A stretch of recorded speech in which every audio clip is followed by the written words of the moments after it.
Hello दोस्तों, स्वागत है आपके अपने YouTube channel BK physics master में। फिर से आज हूँ क्लास 12 फिजिक्स का एक बहुत ही इंपॉर्टेंट क्वेश्चन लेकर, जो कि है हाइड्रोजन परमाणु का बोर मॉडल। यह प्रश्न बोर्ड परीक्षा 2024 के लिए बहुत इंपॉर्टेंट होने वाला है, यानी इस साल यूपी बोर्ड में ज़रूर पूछा जाएगा, गारंटी से लिख कर ले लीजिए। तो आज हम इसे इस तरीके से तैयार करने वाले हैं, इतना सिंपल तरीका होगा कि आपको एक ही बार में समझ में आने वाला है। बस आपको वीडियो को पूरा देखना होगा, लास्ट तक देखना होगा, ठीक है। पसंद आए तो लाइक और हमारे चैनल को सब्सक्राइब जरूर करना होगा। भाई को देखो सपोर्ट तो करना होगा, ठीक है, शेयर भी करना होगा। बस थोड़ा सा वॉच टाइम और बचा है हमारे चैनल पर, तो भाई का चैनल जल्दी से मोनेटाइज करा दीजिए।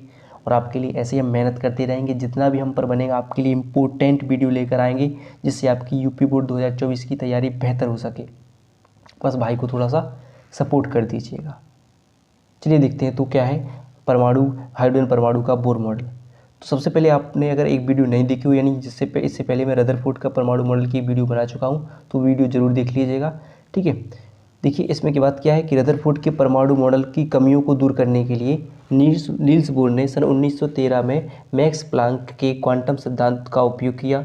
और इस प्लांक क्वांटम सिद्धांत के आधार पर बोर ने परमाणु मॉडल के विषय में निम्न अवधारणा दी। यानी बात कह रहे हैं, सिंपल सी बात समझो कि जो रदरफोर्ड थे उन्होंने क्या किया कि अपना मॉडल प्रस्तुत किया, रदरफोर्ड का परमाणु मॉडल प्रस्तुत किया, और उन्होंने उनमें प्रस्तुत तो कर दिया, लेकिन उसमें कुछ कमियां छोड़ दी।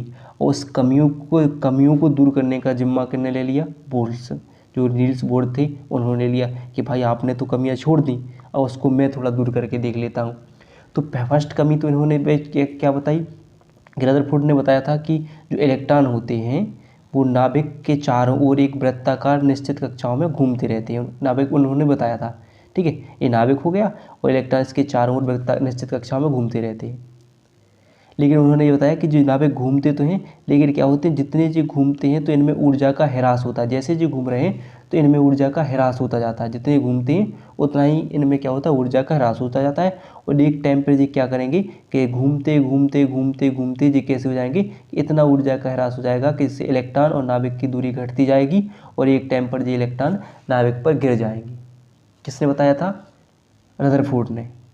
लेकिन उसको इन्होंने देखो अपने एक जो नील्स बोर ने क्या बताया कि नहीं भाई, क्या होता है कि इलेक्ट्रॉन लगातार बिना ऊर्जा खोए अपनी अनुमत कक्षा में घूमते रहते हैं, यानी ऊर्जा नहीं खोते। उन्होंने क्या बताया था कि ऊर्जा खोते हैं, वृत्ताकार कक्षाओं में घूमते हैं, उन्होंने तो ये तो बताया था, लेकिन उन्होंने क्या बताया था कि ऊर्जा खोते हैं। लेकिन इनने क्या बताया?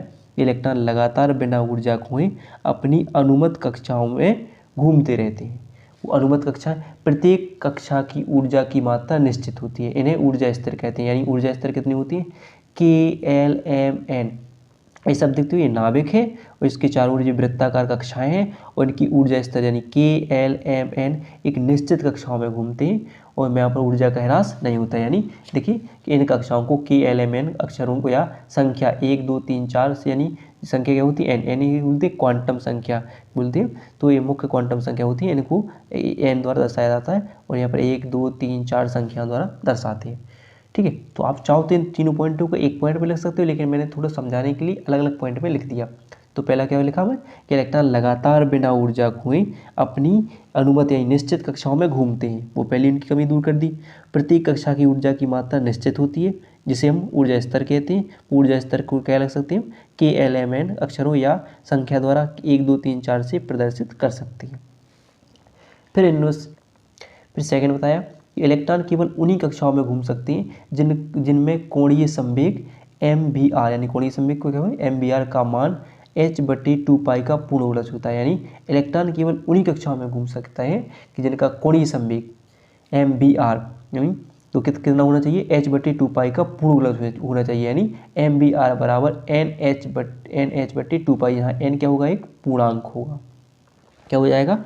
पूर्णांक हो जाएगा। तो सेकंड पॉइंट भी आपका क्लियर कि किन में घूम सकता है? केवल जिनका कोणीय संवेग किसका पूर्ण गुणज होना चाहिए? h/2π का पूर्ण गुणज होना चाहिए, ये हो जाएगा। फिर देखिए अगला पॉइंट देखते हैं कि साधारणतः इलेक्ट्रॉन परमाणु में निम्नतम ऊर्जाओं की कक्षा में रहते हैं। यह अवस्था उनकी मूल अवस्था कहलाती है। किस अवस्था में रहती है? निम्नतम ऊर्जा अवस्था में रहते हैं। निम्नतम अवस्थाओं में जिसमें भी इलेक्ट्रॉन होते हैं, इनमें घूमते हैं, वो किन अवस्थाओं में?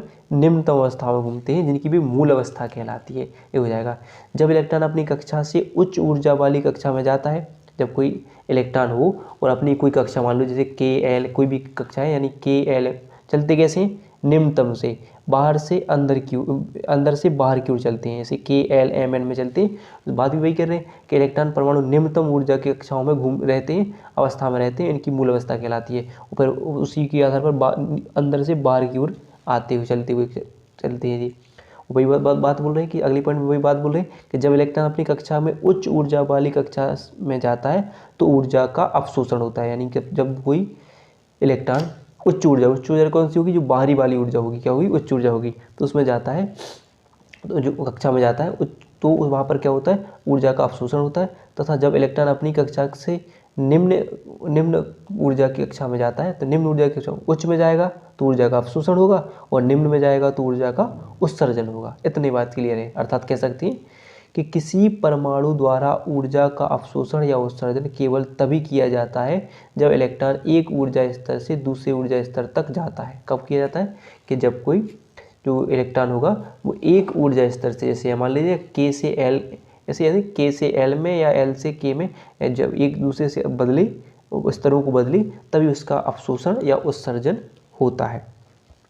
तो यहाँ पर देखिए इसके लिए परिवर्तन के लिए यानी ऊर्जाओं के परिवर्तन के लिए एक फॉर्मूला है कि डेल्टा E बराबर E2 माइनस E1 बराबर H जो आपका NHc बटे लैम्डा, यानी जो E1 होगा आपका, E1 के लिए जो N का मान होगा कितना होगा, E2 के लिए जो N का मान होगा 2, यानी जो दूसरा ऊर्जा स्तर की मान होगी, दूसरे स्तर की ऊर्जा होगी, और जो E1 के यानी पहले स्तर की ऊर्जा हो जाएगी।